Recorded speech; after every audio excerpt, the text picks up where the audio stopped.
Everyone, welcome back to my new blog. তো আমি সেদিন চলে গিয়েছিলাম জাগো একটা নন বেঙ্গলি ম্যারেজ অ্যাটেন্ড করতে। আর আমি যখন ভুটান গেটের সামনে ছিলাম তখন আমি ভাবলাম কেমন একটা ছোট্ট ব্লগ করে তোমাদের সাথে শেয়ার করা যাক যে নন বেঙ্গলি বিয়েটা কেমন হয়। দেখো, যখনই আমরা ভবনে যাচ্ছিলাম তখনই দেখতে পাই হলো কনের আর হলো বরের বারাতটা নিয়ে যাচ্ছিল ভবনে। আর দেখো কি সুন্দর করে নিয়ে যাচ্ছিল। আর দেখো এখন আমরা পৌঁছে গেছি হলো ভবনে, আর ভবনটা খুব সুন্দর করে সাজিয়েছিল। আর সেদিন আমার দিদিকে খুব সুন্দর লাগছিল এই শাড়িটা পরে, তোমরাই দেখো। মানে এই শাড়ির কালারটা ওর গায়ে এত সুন্দর মানিয়েছিল, মানে ওর থেকে চোখ ফেরানো যাচ্ছিল না। আর আমাকে দেখো, আমি যে এত পাতলা হয়ে গেছি ইদানিং, মানে আমি সারা জীবন পাতলাই ছিলাম, বাট এই হালে আরও বেশি পাতলা হয়েছি।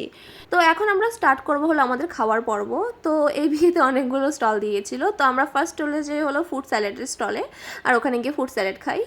আর এখানে ছিল হলো কোল্ড ড্রিঙ্কস অ্যান্ড টি, যেটা আমি স্কিপ করে যাই। অ্যান্ড মিষ্টি তো আমার পারলেই পড়ে না। আর এখানে ছিল হলো কর্ন চাট, যেটাও আমি স্কিপ করে যাই। আমি নিই হলো লিট্টি চাট, আর আমার দিদি নেই হলো লিট্টি চোখা।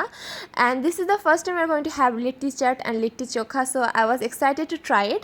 অ্যান্ড এটা খেতে সত্যি করে বলতে গেলে আমার খুবই ভালো লেগেছিলো। আর এখন যখন আমি ভিডিওটা এডিট করছি, আমার না সত্যি করে বলতে গেলে লিট্টি চোখা আবারও খেতে ইচ্ছা করছে। লিট্টি চোখা খাওয়ার পরে আমরা খাই হলো পাস্তা অ্যান্ড চাউমিন। আর আরও প্রচুর স্টল ছিল যেগুলো আমরা ভিজিটও করিনি আর ভিডিও করিনি এই মুহূর্তে দাঁড়িয়ে। তার কারণ হলো এখন বরবর এন্ট্রি হবে, তো আমরা ভাবি যে চল গিয়ে এখন বরবর এন্ট্রি দেখি। তো আমরা এখানে এসে বসে পড়ি বরবর এন্ট্রি দেখার জন্য। আর আমি তোমাদেরকে এন্ট্রিটা আর বরমালাটা যেটা হয়েছে সেটা অল্পখানি দেখিয়ে দিচ্ছি, কারণ বেশি দেখালে কপিরাইট পড়ে যাবে।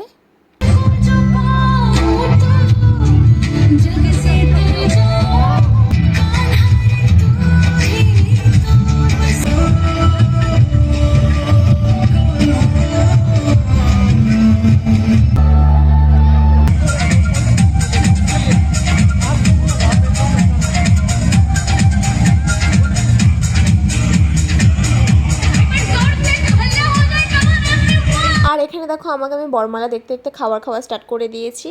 আর তারপর আমরা চলে যাই হলো মেন কোর্সে। তো এটা হলো আমাদের দুজনের প্লেট। ফার্স্টে আমরা অল্প অল্প নিয়েছিলাম, অ্যান্ড সেকেন্ডে গিয়ে আমরা ভেজ বিরিয়ানি, ডাল মাখনি অ্যান্ড অল যেগুলো আরও ছিল মেন কোর্সে ওগুলো খেয়েছিলাম, যেগুলোর আমি ভিডিও নিতেই ভুলে গেছি। তো বাইরে এসে আমরা খাই হলো dosa. Dosa is my one of the favourite dish, তো ওটা আমার খেতেই লাগতো। অ্যান্ড দিয়ে খাই হলো জিলিপি। অ্যান্ড তারপরে দুজনে একটা কোক খাওয়ার পরে বলি বাস হয়ে গেছে, আর কিছু খেতে হবে না। আজকের জন্য এতটুকুই ভিডিও। যদি ভালো লেগে থাকে তো লাইক, কমেন্ট অ্যান্ড শেয়ার করতে ভুলো না। Thanks for watching.